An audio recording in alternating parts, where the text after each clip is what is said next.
On the 4th of May 1922, Lawrence and Frida disembarked from the Orsaver in Western Australia. They stayed briefly in the east of Perth with Molly Skinner, for whom Lawrence would later collaborate on The Boy in the Bush. A few weeks later, they would head to Western Australia on the Malwa. Would Lawrence find happiness in Australia?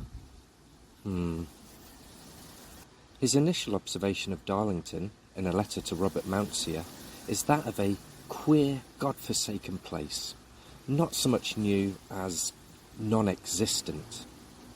This is followed with the obligatory doubt of how long he will stay, and a warning that he may need to cable for some more money. At the time, he was writing from the Savoy Hotel, Perth, which he claims is the most expensive hotel he's ever stayed in, and he will thus be leaving the next day. Despite money worries, he remains determined. I'll see this damn world, if only to know I don't want to see any more of it. Au revoir. Mabel Dodge Stern is informed they'll be in Taos easily by August, but this is unlikely, given that he has a whole new continent to explore and berate. On the 15th of May, Lawrence writes to his Schwiegermutter to inform that Frida is so disappointed, as she'd hoped to find much greater space and jollier people in Oz. Lawrence's descriptions of the bush are a eerie, liminal space.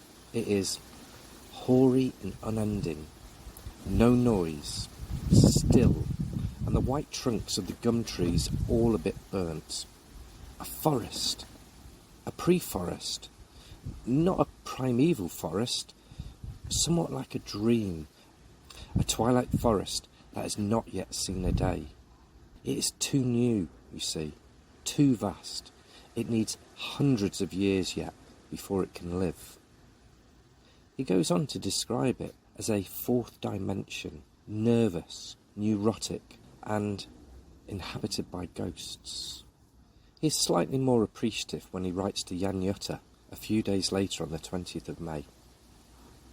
Australia has a marvellous sky and air and blue clarity, and a hoary sort of land beneath it, like a sleeping princess on whom the dust of ages has settled. Wonder if she'll ever get up. It's not somewhere he can imagine settling, unless he ever gave up the literary sponge, and then he could live in the bush for next to nothing, and with a great free land to boot. Although Lawrence hated a great deal of his time in Ceylon, his previous location, on reflection he's grateful for the experience and determined to visit the South Sea Isles or go around the world again, and this time visit Africa, the Himalayas, China and Japan. I love trying things and discovering how I hate them, he tells Earl Brewster. Thomas Seltzer was keen for Lawrence to explore more widely and suggested India as a possible location for another Sea and Sardinia type publication with Jutta. But Lawrence didn't feel like it. Amy Lowell had informed Lawrence that Seltzer was getting a name as a merely erotic publisher, and so venturing into travelogues may help offset this. We learn in a letter to Kotylensky on the 20th of May that Frida may not share Lawrence's addiction to momentum. Frida wants to have a little house and stay a few months. She is tired of moving on. But I like it. I like the feeling of rolling on.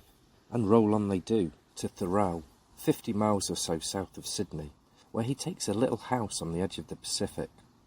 The weirdest place you ever saw, he writes.